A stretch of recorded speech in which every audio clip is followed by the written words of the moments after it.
আজকে আমি বানাবো এঁচোড়ের কালিয়া। তাই প্রথমে নিয়ে নিয়েছি 2-3টে গোটা এলাচ, লবঙ্গ, দারচিনি, গোটা জিরে, গোটা ধনে।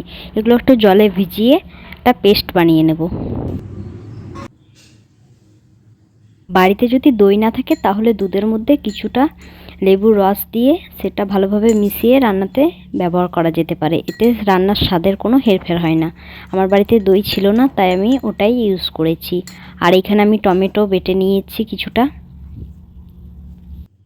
আর এখানে আমি একটা বড় সাইজের পেঁয়াজ আর আদা, রসুন আর লঙ্কা বেটে নিয়েছি।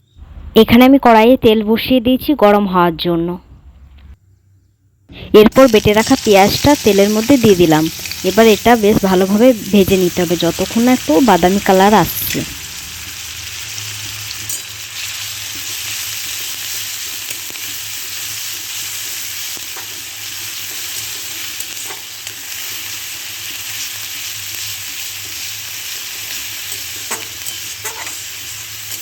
পেঁয়াজটা লাল লাল করে ভাজা হয়ে গেলে এর মধ্যে আগে থেকে বেটে রাখা আদা, রসুন আর কাঁচা লঙ্কাটা দিয়ে দেব।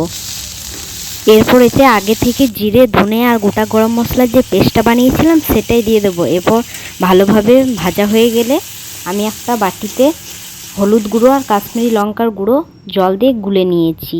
আমি এখানে কিন্তু অন্য কোনো গুঁড়ো মশলা ব্যবহার করিনি, সম্পূর্ণটাই বাটা মশলা দিয়েই রান্নাটা করেছি।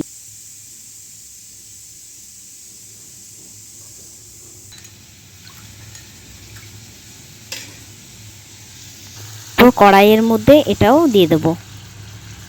এরপর রান্নার মধ্যে যেটা মেন উপকরণ লবণ, সেটা দিয়ে দেবো। পরিমাণ অনুসারে লবণটা দিয়ে নিয়েছি এখানে। এরপর টমেটোর পিউরিটা দিয়ে ভালোভাবে মশলাটাকে কষিয়ে নিতে হবে যতক্ষণ না পর্যন্ত মশলাটা তেল ছেড়ে দিচ্ছে। মশলাটা যখন তেল ছেড়ে দেবে তখন এর মধ্যে দইটা অ্যাড করে দিতে হবে। বাঙালি মানেই তো প্রত্যেকটা রান্নাতে চিনির ব্যবহার আছে, তাই আমিও তো ব্যতিক্রম নয়, তাই না? তাই আমিও একটু কিছুটা পরিমাণ চিনি এখানে দিয়ে দিলাম। এরপর আগে থেকে সেদ্ধ করে রাখা এঁচোড় আর আলু মশলাটার মধ্যে দিয়ে ভালোভাবে কষিয়ে নিতে হবে।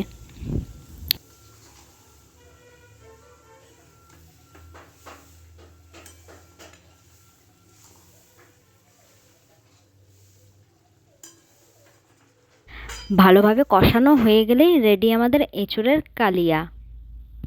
এই রান্নাটা একদম কম তেলে, গুঁড়ো মশলা ছাড়া সম্পূর্ণ বাটা মশলা দিয়ে করা হয়েছে, তাই তোমরাও বাড়িতে ট্রাই করে দেখো। আর ভিডিওটা ভালো লাগলে অবশ্যই একটা লাইক করে দিও আর চ্যানেলটাকেও সাবস্ক্রাইব করে দিও। তো আজকের মতো টাটা।